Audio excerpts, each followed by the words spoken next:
You will listen to the amazing story of Rewilding, an interview about how a large, very commercially driven farm just under London was destined to fail, and how Isabella and her husband Charlie took a courageous decision to let their land rewild. This led to a lot of very surprising learnings about land management, wildlife, and agriculture. Welcome to another episode of Investing in Regenerative Agriculture, Investing as if the planet mattered. Podcast show where I talk to the pioneers in the regenerative food and agriculture space to learn more on how to put our money to work to regenerate soil, people, local communities and ecosystems while making an appropriate and fair return. Why my focus on soil and regeneration? Because so many of the pressing issues we face today have their roots in how we treat our land, grow our food and what we eat. And it's time that we, as investors, big and small, and consumers, start paying much more attention to the dirt/soil underneath our feet. Before we get started, I've been recording these interviews next to my day job, and I will definitely continue to do so, and release about an episode a month. But at the same time, I would love to take this further, share more interviews. There are many more stories to share on investing in regenerative food and agriculture. More depth, improve the quality, maybe even doing some video series. So I started a Patreon community, which makes it easy to support creators like myself. If these podcasts have been of value to you, and if you have the means, I invite you to support me and make this happen. For more information, please find the link to my Patreon account in the description below. And now, without further ado, the interview. Enjoy! Today I'm interviewing Isabella Tree, an award-winning author and travel writer. Isabella lives with her husband, the environmentalist Charlie Burrell, in the middle of a pioneering rewilding project in West Sussex. Her book Wilding is taking the UK and also now Europe by storm and will be released this month in the US. Welcome, Isabella. Hello, welcome. Thank you. So could you give us a bit of a short intro for whoever who didn't read the book or hasn't seen you speak recently on why the rewilding project and also a bit of the scope of the book? So the story of Wilding really is our story of what happened on our estate over the last 20 years. We inherited 3,500 acres, my husband and I, in West Sussex in south east of England from his grandparents in the 1980s. And it was intensive arable and dairy. And we fully expected to carry on being farmers, conventional intensive farmers for the rest of our lives. For 17 years, we tried to make ends meet. It was already a failing enterprise when we took it on. We sort of assumed that, I suppose with this sort of arrogance of youth, we just assumed that it was his grandparents who hadn't been investing in infrastructure and didn't know all the latest technologies that had been making the farming business fail. So for 17 years, we tried to do everything we could to make it efficient, to invest in infrastructure, to bring in better, bigger dairy herds, to make efficiencies, to diversify into ice cream and yogurt. We tried different varieties of crops. We did everything a good farmer is supposed to do conventionally. And after 17 years, our overdraft was higher than ever. I think we were £1.5 million in debt by that stage. And we knew we couldn't go on. The problem, we realised by 1999, was our soil. We are on very marginal land. It's grade 3, grade 4 in agricultural terms. It's very heavy clay, like porridge in winter and as hard as concrete in summer. I mean, you can literally put your whole arm down the cracks when the clay is dry up to your shoulder. And we just could not farm this land. We couldn't be competitive. We couldn't grow spring crops in a wet winter. You literally couldn't get your heavy machinery onto the land for sometimes 6 months. So there was no maintenance you could do in that time. We just couldn't compete with farms on better soil. And so we really looked around for an alternative. Selling wasn't an option for us because this estate has been in the family for over 250 years. We wanted to do something that was going to work with the land rather than battling against it all the time. And it was in the year 2000, the year after we decided to give up in-hand farming and we'd sold our lovely dairy herds and we'd sold all our farm machinery and cleared our debts, that we met the amazing Dutch ecologist Frans Vera. And it was his ideas that I think are still kind of sending shockwaves through the ecological kind of community. His ideas about free roaming animals and allowing them to drive habitat creation in the landscape that we thought might be an amazing experiment to try on our land. If we could increase biodiversity by just a tiny bit on our severely post-agricultural soils, then we thought that would be an experiment worth trying. And so that's what we embarked on in the year 2000. And I mean, I think the first bit of your story resonates with a lot of farmers that are not on the most amazing soils of this planet. And yet many of them are even further in depth because they continued. What was there a trigger? Was there a moment? Or what made you decide, okay, we don't want to sell, but we cannot continue farming? And so you basically somehow pulled the handbrake of the car and stopped the whole operation. Was there a moment to do that? Was there a journey? How did that happen? Because it's such a radical, if you look back, radical decision. It was a very big decision, and it was probably a decision that we had actually postponed too long. You know, when you look back at these things, if you've ever had the misfortune to be in a failing business, you tend to postpone that decision. You hope that something will turn up or that, your fortunes will change somehow. I think one of the crux moments was when our farm manager, who was a friend, came to us and said, we could make efficiencies here by amalgamating 2 dairies. And that was going to cost in the region of between £250,000 and £500,000. And on paper, it made absolute sense. It would make us more competitive. It would make a lot of efficiencies. But we just didn't have the capital to do that.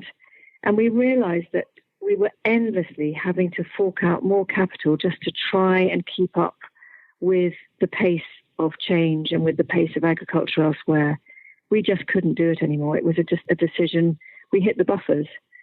But it was obviously very painful because, farming had been in my husband's family for, decades and decades. And it was what we had assumed we were going to be doing. I think Charlie's aunt was grown up. She told me you were grown up, you were brought up to believe that if you made 2 blades of grass grow where one had grown before, that's what got you to heaven, nothing else. So the decision to stop farming, I think, was, the family, I think it was a difficult decision because I think they couldn't understand why we were doing this thing. It was an emotional response, I think. And our neighbours as well thought that we were being, irresponsible. Some of them called us unpatriotic, this idea that we should still be digging for victory like we were doing in the Second World War and turning every available inch of our land over to food production. But we knew the writing was on the wall. We just couldn't afford to go on. So it was really economics that drove us into looking at alternatives. I think my husband and I had always, been interested in a very amateurish way in nature. I'd been a travel writer for a long time. Charlie grew up in Africa and then Australia, and we'd always traveled to those places and really loved looking at wildlife. We'd never once imagined that we could or should have wildlife on our doorstep. I suppose we loosely considered ourselves stewards of the land, like most farmers do, but we really didn't know that much about nature. We thought we were doing okay, but it was only really when we met a wonderful man called Ted Green, who came to advise us on our ancient oak trees in the old park around the house that had once been a landscaped park. It was landscaped by a famous British landscape architect called Repton. And that had been ploughed up in the Second World War during the Dig for Victory campaign to grow arable.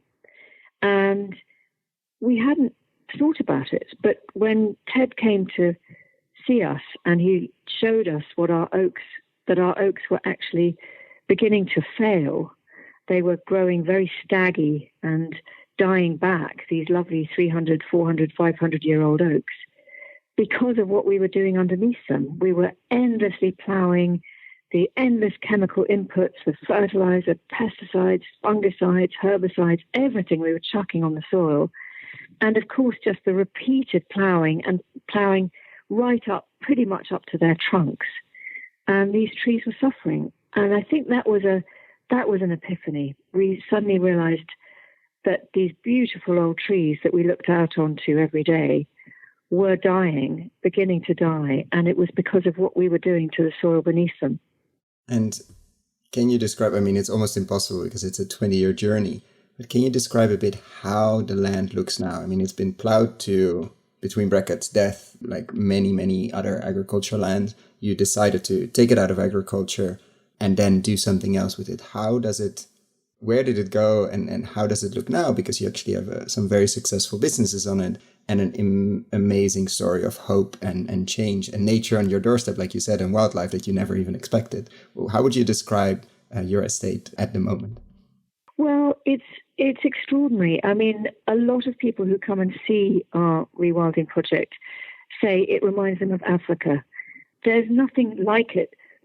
There's nothing like it left in the British landscape, really, because it's thorny scrub, which is a habitat that we just don't tolerate anymore. I mean, whenever you have, blackthorn, hawthorn, dog rose, bramble growing up in the landscape, it is just pulled out as soon as possible.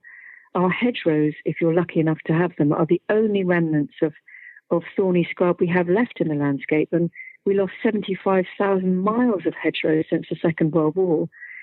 So what we've got now popping up in our post-arable fields is this extraordinary sort of mosaic of thorny scrub, groves of willow, of self-hybridizing sallow.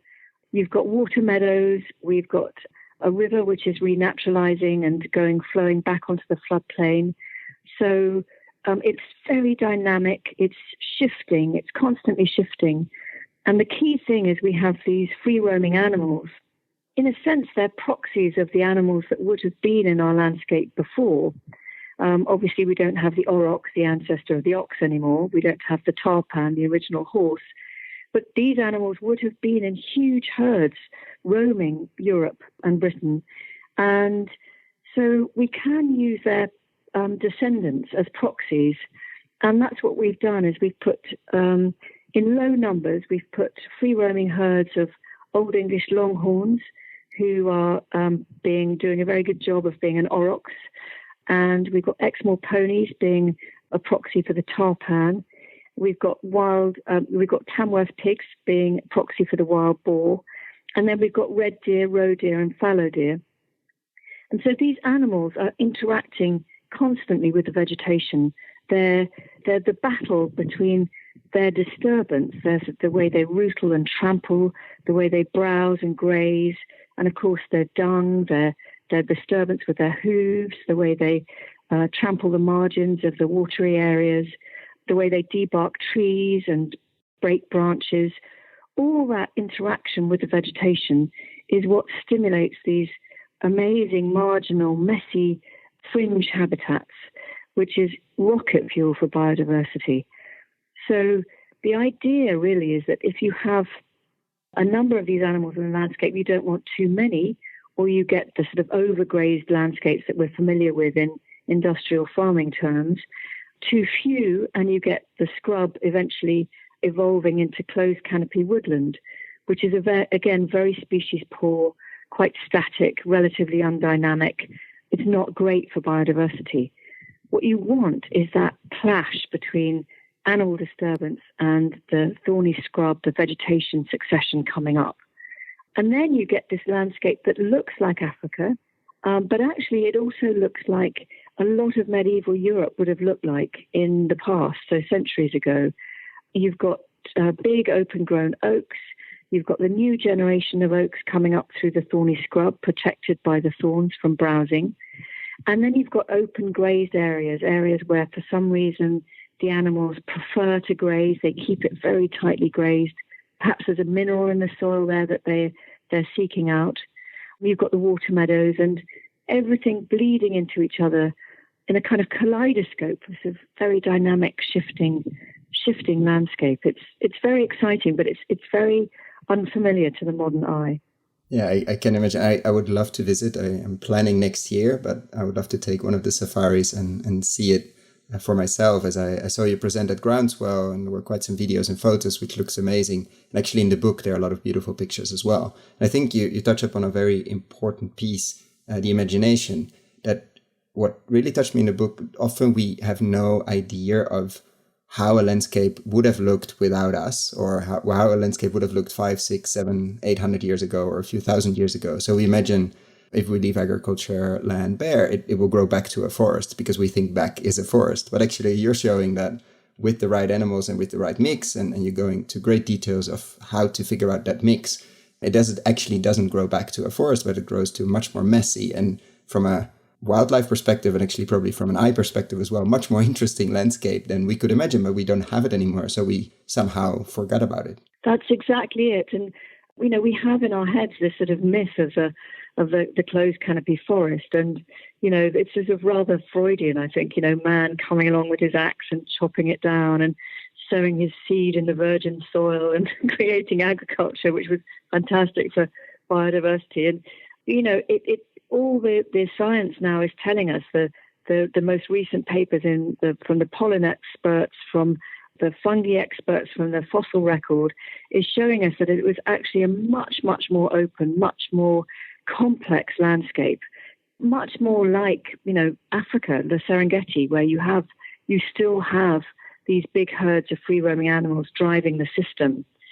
What's difficult, I think, for the modern eye is that the modern perception is to accept it as something that it could be very beneficial for us. We have a very fixed idea of what our landscape should look like, and it's been so managed for so long, so controlled. We have canalized rivers, we have square edges to our fields. We like this sense of being in control of everything. And so what Rewilding really is doing is putting these animals in the driving seat and trying to step back and allow them to manage the landscape for you, which is very difficult for human beings, being such control freaks that we are. Do you have an example of that? Because basically what you did is you removed a lot of the internal fencing, put a fence around, and brought in and experimented with, obviously, a mix of animals, but that's pretty much it. It's not that you planted a lot of things. It's not that you seeded things. It was really the animals in the driver's seat. But how difficult was it to sit on your hands and not do anything when you thought, or you as a team thought, that something was going wrong or was going not according to the plan? Well, it's so interesting because in the early days, it was quite difficult. I mean, I don't consider myself to be too controlling, but, when you see it, just simply if you see a tree dying in the landscape, as farmers, we were itching to get at the chainsaw to cut it down. But of course, that is a huge resource, that dead tree, for all sorts of life. I mean, arguably, a dead oak, a hollowing out oak, is actually more hospitable to species than a living oak. It's absolutely astonishing kind of resource for bats, for birds, for insects, for fungi. And so just leaving dead wood in the landscape was hard enough at the beginning. But we did have one sort of moment which was so memorable in the early days, because we suddenly had creeping thistle that just came out and colonized. It's an early pioneer species. And once we'd just taken our hands off the steering wheel and stopped farming and just stopped doing anything, you get these big kind of boom moments where pioneer species just come piling in.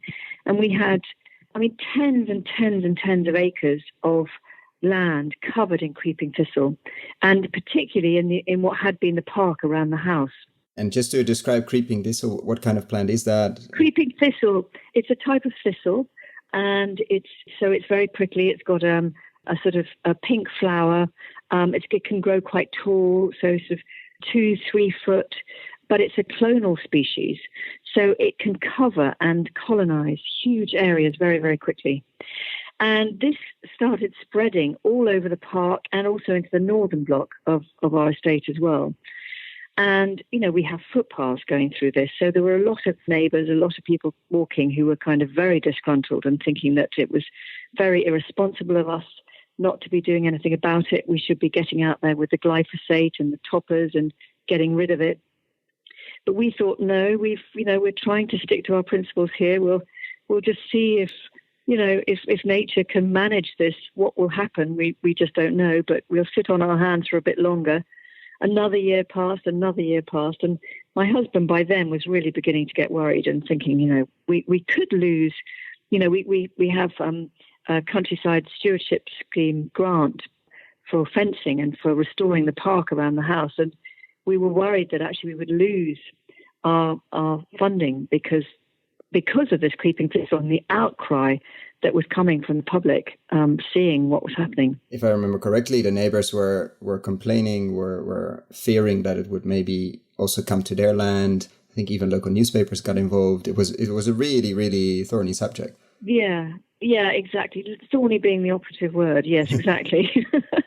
And then one summer, it was a lovely sunny June day, a Sunday, we woke up and we saw these painted lady butterflies passing our window like tracer. And we just thought, this is really extraordinary. I mean, there was one every minute passing our window. And so we went outside to see where they were going, and they were landing on this creeping thistle. And there must have been tens of thousands of these butterflies. It coincided with a huge boom in population for painted lady butterflies that were migrating from Morocco that year to Europe. And they all descended, on all of them, but a hell of a lot of them descended on our creeping thistle. It's their food plant. And they started laying their eggs on the creeping thistle. And later that year, the caterpillars emerged and they started eating their way through all this creeping thistle. And we were left with these sort of like standing, stripped stalks for miles.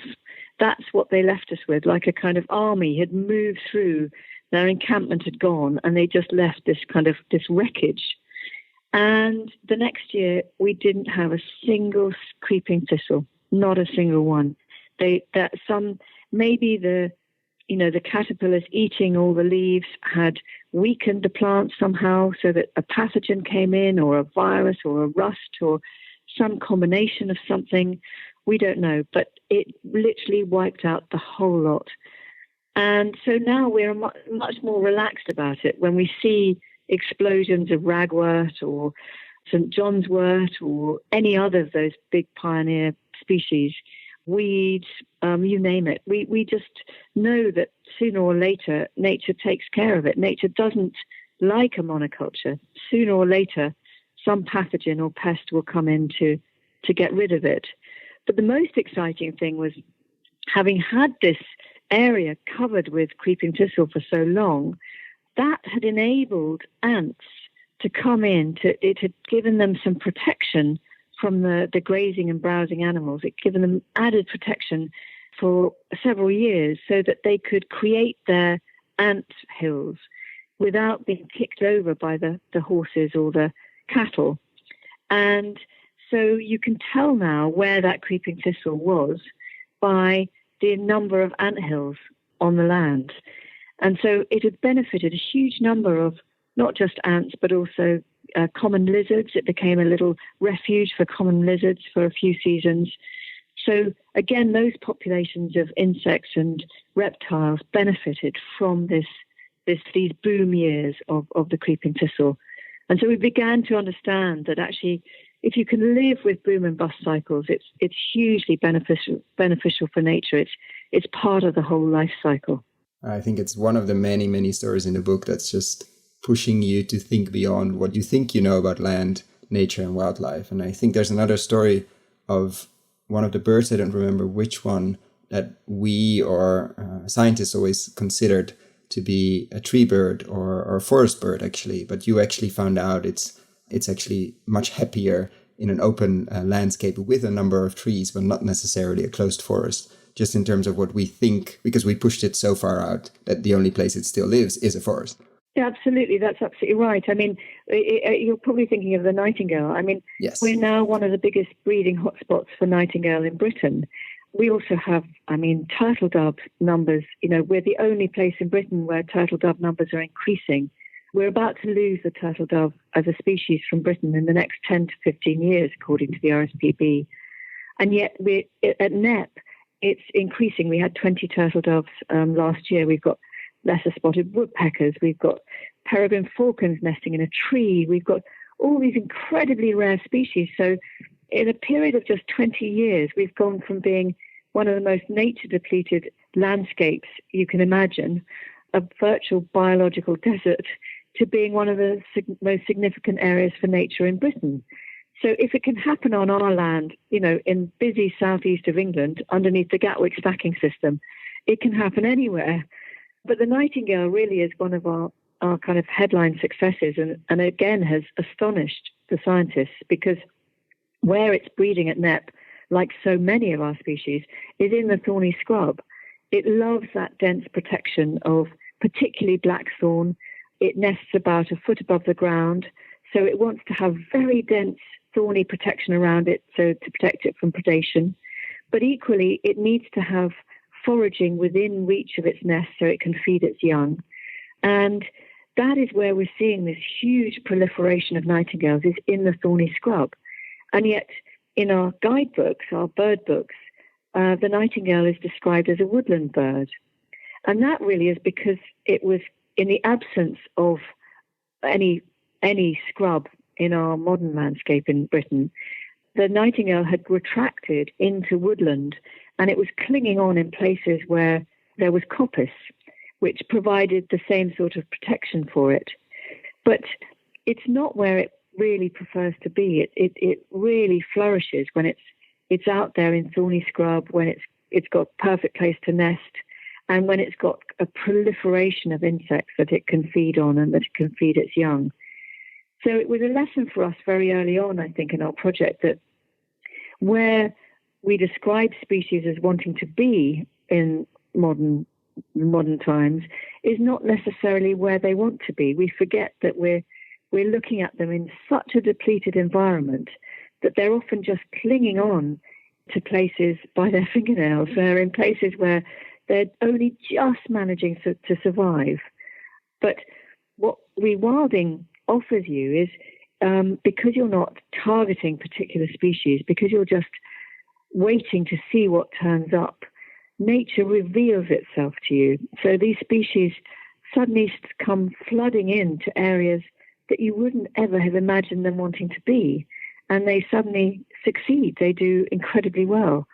So they're showing you where they would prefer to be, given half a chance. It's fascinating. I think it shows. It's a small story on one bird, but I think it's probably, imagine how much else we don't know, or imagine in the wrong place, or imagine with the wrong feed, just because we pushed it there, or just because out of necessity, this species, this animal, or also these plants are just clinging on the last remaining place that's left, but it's not their ideal habitat by any means. There's so much we don't know on that. Yes, exactly. There's so much we don't know. And I think a lot of letting go, in rewilding terms, and standing back is, in a sense, I think it is to accept a bit more humility. It's to observe nature and to recognize that actually nature has been around for millions and millions and millions of years of doing, research and development. And so we can't even hope to understand every facet or every tiny permutation of what makes, say, a purple emperor butterfly population successful, particularly things with complicated life cycles like our insects or like the microbes in the soil. We're only just beginning to understand what a healthy soil looks like or what it should be. And so I think that one of the most sort of profitable or positive things that rewilding can do for us is to allow us the space to learn again and what nature can provide and how it can bounce back and readjust itself if we just let go and let it do its thing. And I think it's extremely wise words of how much we don't know and how much I think Charles Massey calls it an emergent mind, how much we should learn by not doing, but observing, and then maybe interacting like you're doing with the animals, but on a very, very smaller scale than we're currently doing in many, let's say, land management systems. Yes, I mean, that's it, really. I mean, we are only 3,500 acres, so we can't, there is a sense that the smaller the area is, the more you have to intervene. We're not Yellowstone. We don't have apex predators. We don't have a huge, fully functioning, fully connected ecosystem. But it is a way, just by managing the animals that we're using. And of course, that provides us with an income stream, which is hugely useful. We are still producing meat. We produce 75 tons of organic, free-roaming, pasture-fed meat. And, that there is, I think, an increasing market, increasing appetite for ethical, pasture-fed meat. So that is one income stream that we're seeing from the way, we can manage a system in a much wilder sense on our land. It's a great bridge.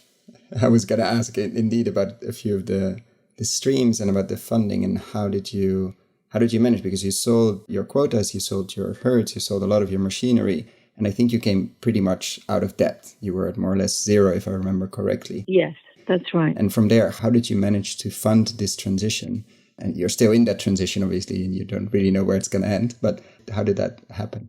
Well, we still do get it, the basic farm payment. That we know is going to be phased out post-Brexit, dare I even mention the word. And we also get an agri-environment funding. Again, it's a European subsidy. It's a grant called Higher Level Stewardship that we get for doing what we're doing, which is improving our soils and providing biodiversity. But we anticipate that to go to post-Brexit. We don't know what will be there in its stead. We hope still that people, farmers, land managers will be rewarded for for recovering their land, for actually managing it in a much more responsible way. So we hope there will be payments, and it's sketched out in draft form at the moment, this program called Environmental Land Management Scheme, ELMS, which the government hopes to reward land managers who recover their soils, who stop ploughing, start doing regenerative agriculture, who are looking after their water sources, who are providing habitat for wildlife, who are sequestering carbon, that these things will be quantified and you will be rewarded in some sense for them.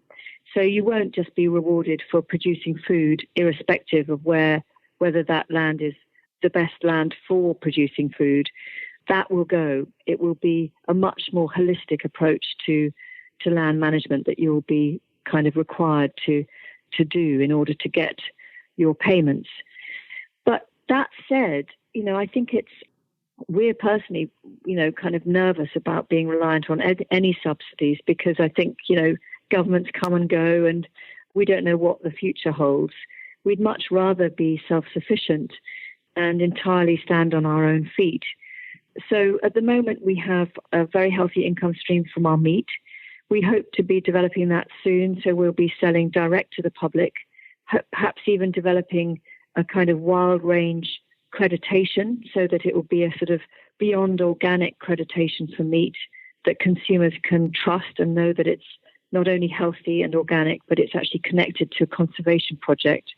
And maybe even we can start selling, as more rewilding projects come online, we could start selling their meat through our sort of umbrella business too. And we hope to, produce charcuterie and, products, other meat products, traditional, lard and bouillon or, beef stock, that kind of thing, good for invalids in hospital. So we hope to be developing our meat brand. But we also have now an ecotourism business, and that's been very exciting. We've had so many people wanting to come and visit Knepp because of our extraordinary wildlife successes that we thought, well, why should people have to travel the ends of the earth to see wildlife? Why not set up a sort of a safari business like you would have in Africa, with safari vehicles, take people out with really good guides who know their birds, who know the wildlife, who can teach you what to look at. And you can also stay in tree houses and yurts, and it's incredibly comfortable, like a sort of African safari kind of base camp. And you can also come and camp, pitch your own tent in a wildflower meadow. And so that's been incredibly exciting. And, we now have thousands of visitors a year. That we've probably reached capacity for the safari business, but our little shop there continues to grow. The business, I think, as a whole turned over about 350,000, I think, last year. And that's in its 5th year of operation. And we make about a 20% margin on that. And we'll grow our little farm shop, I think, over the next few years. And then the third income stream, which I think is really interesting as well for farmers and land managers who might be thinking of doing something similar, is once you've given up intensive farming, you have a huge number of buildings that previously were just costing an arm and a leg to keep the roof on. They weren't bringing in any money. They were just part of the infrastructure of this big sort of industrial scale farming. And you were using them to park machineries and pesticides, etc. And to store grain and that kind of thing. And now we're restoring them and converting them into space for light industrial use, for office space and for storage. And so those buildings, those post-agricultural buildings, are now rented from us by different businesses, different small businesses around us, people who don't want to sit in a traffic jam every day. There's a big market for little businesses that want to be in the countryside and look out of their windows onto something beautiful. And so we found that to be very profitable. And those businesses that are renting the post-agricultural buildings off us now are employing 200 people. And though those people aren't directly, obviously, employed by us, that's 200 jobs back into the countryside. And we reckon that that's as many jobs as were on Knepp in 1750. So it's not agriculture, but it's getting people back into the countryside too, which is a really interesting development. And it's getting a lot of energy and people, and if you consider them part of wildlife, back into onto your land, basically. Yes, absolutely. We're even beginning to find that, we have tenancies and cottages that we rent that, people are actually coming to us now wanting to rent at Knepp to be within the Rewilding project. So, that's a really interesting aspect, I think, again, for farmers who might be going down this route. If they have any cottages or barns or conversions to let, if you are, changing from a sort of rather unappealing industrially farmed landscape into a rewilding project, and you have wildlife back in your landscape, I think there's a real hunger now that the general public are feeling to get out into wild spaces again. And so that obviously has a benefit if you're wanting to rent property or rent office space. I know I can completely imagine why would you prefer to be in a traffic jam, drive into London in this case, because you're close to that, and be in an office where you're looking at other offices, and then at the end of the day do the same back again. If you can have a relatively fast internet and look at an amazing, basically safari landscape around you, and have a walk whenever you want, and probably eat really well as well, just to be clear.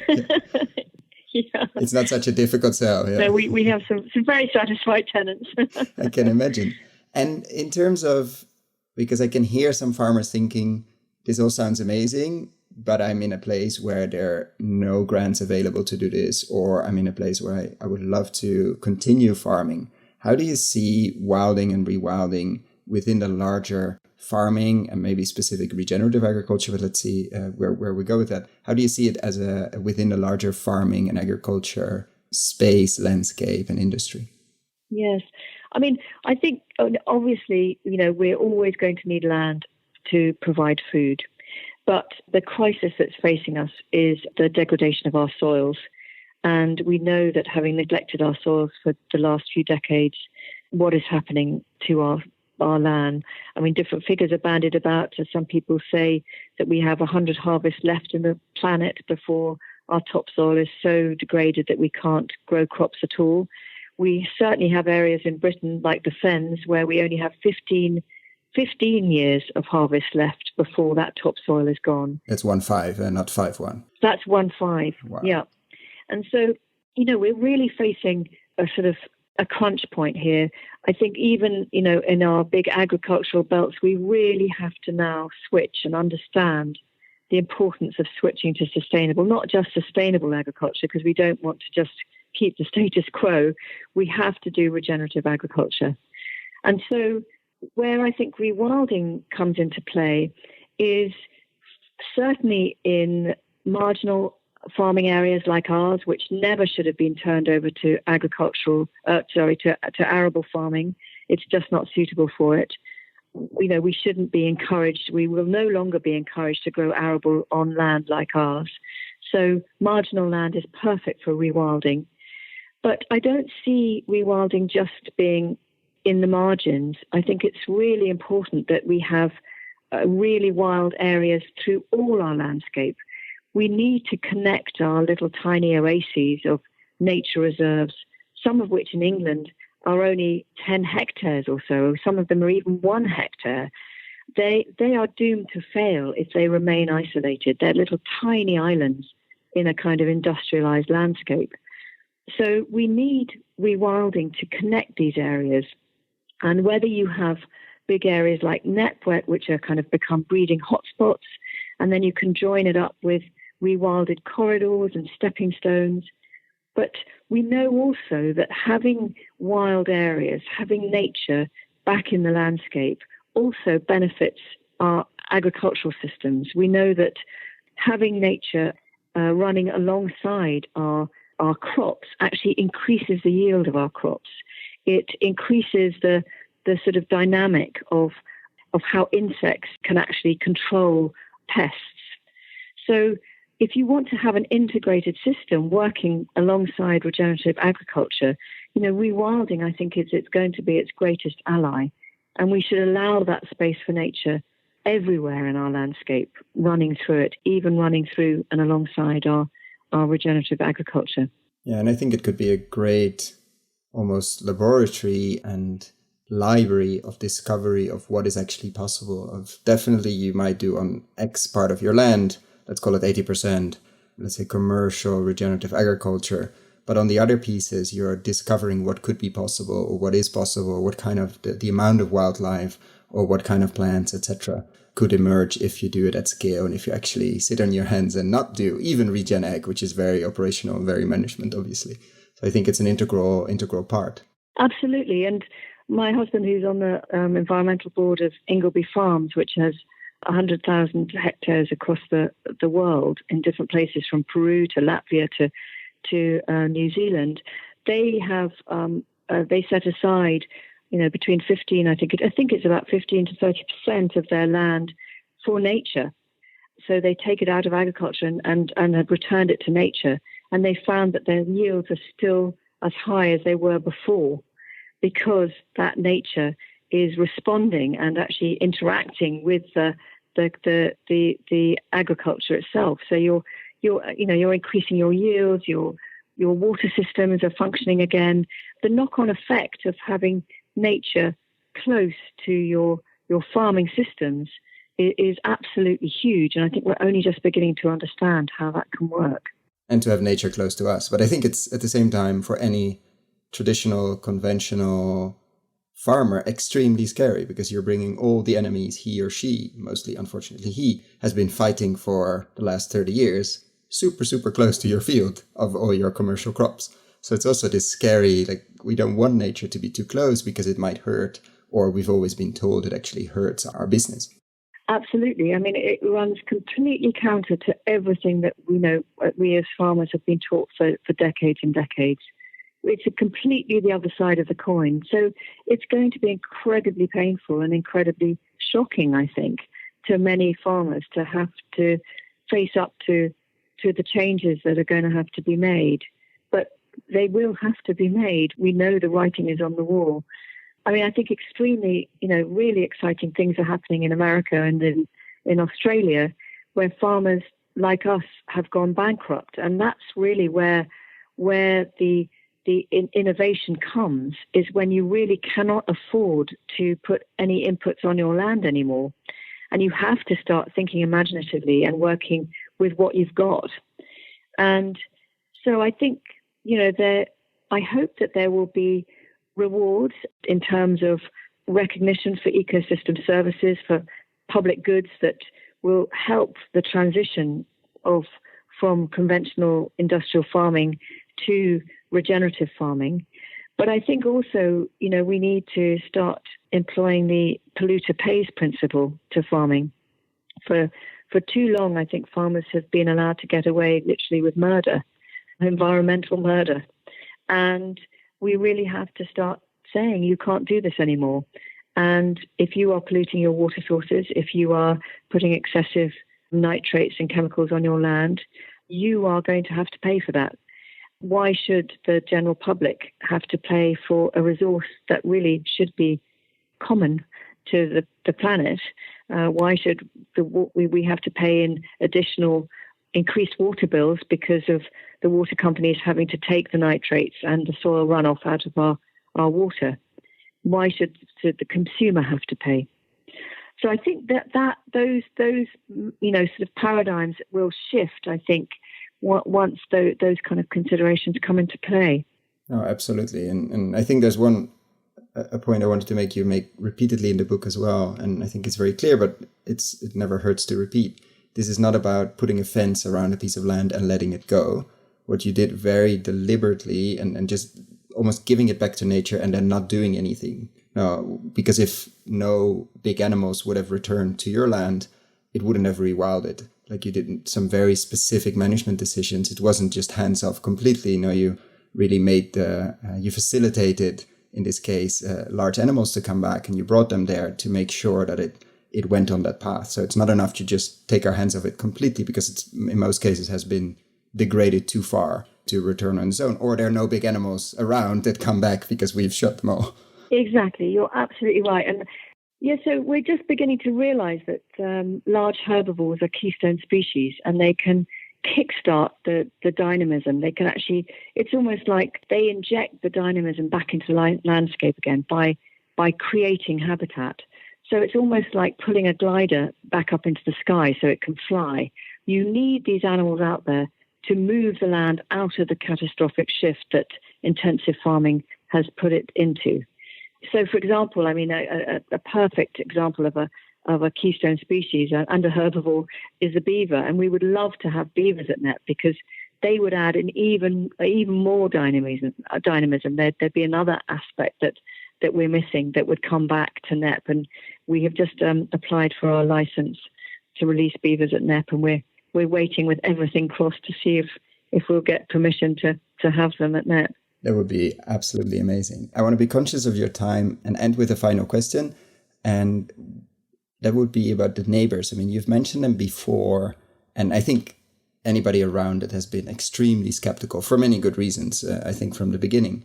How is the current response? Because you're employing a lot of people, you have a lot of businesses actually on your land. What's the current, is there curiosity? Are people copying it? Or maybe other people looking at you and at the project to be inspired? What's the current energy around the project? Yes, we had a lot of, your sincerely disgusted letters written to us in the early days. And now what's really lovely is we're getting quite a few letters of apology saying, I'm so sorry, I sent you a very rude letter 15 years ago, but I now see that there was method in your madness. And wow, that's amazing. Yeah, I mean, it's wonderful. And, that actually, a lot of the complaints were aesthetic, actually, that they didn't like the mess and how it looked. And it's changing that aesthetic, which I think is so difficult. But gradually, neighbours and people visiting us are, I think, beginning to appreciate Knepp is beautiful in a different way. It is messy to our conventional mindset, but it's also incredibly productive. And that feeling of being surrounded by life and surround sound birdsong and humming, thrumming, buzzing insects everywhere is just so thrilling that it is beginning to shift people's sense of what the landscape should and could look like. But it is very difficult, I think. We have a lot of people coming to see us now, really intrigued by the idea of rewilding. My husband, Charlie, likes to clock up the the acreage. So we had people in total who owned 1 million acres last year coming to visit Knepp, looking at rewilding their own land. So that's quite significant. And I think this year we'll have had about another 1 million acres walking through the doors. And so there's a huge interest out there, but it is one thing, I think, to come to Knepp and say, we love what you're doing, it's incredible, and then to go away to your own land and make that leap of faith and change that landscape so dramatically. I think a lot of it is down to aesthetics, changing the way we think our landscape should look like. And it's really about learning how to be messy again, how to stop being a kind of, that sort of Victorian corseted control freak that we are, and to let go. And I think human beings find that very difficult to do. So in a sense, I think rewilding, it comes down to aesthetics again, and it is about a mindset and about learning how to rewild ourselves. I don't think I could have wished for a better ending of this podcast. I'm so thankful for your time. I know you're on holiday and you decided to go in and make time for this interview. Thank you so much. I'm very much looking forward to visiting and seeing it and doing a safari in Europe, which I never thought would be possible. And good luck with your book launch in the US and obviously also your tour there. Thank you so much. I've really enjoyed speaking to you, and I hope look forward to seeing you at Knepp sometime. Thank you so much. I hope you enjoyed this interview with Isabella and learned how much we don't know about agriculture, land management, and wildlife. If you found the Investing in Regenerative Agriculture and Food podcast valuable, there are a few simple ways you can use to support it. Number 1, rate and review the podcast on your podcast app. That's the best way for other listeners to find the podcast, and it only takes a few seconds. Number 2, share this podcast on social media or email it to your friends and colleagues. Number 3, if this podcast has been of value to you and if you have the means, please join my Patreon community to help grow this platform and allow me to take it further. You can find all the details on patreon.com/regenerativeagriculture or in the description below. Thank you so much and see you at the next podcast.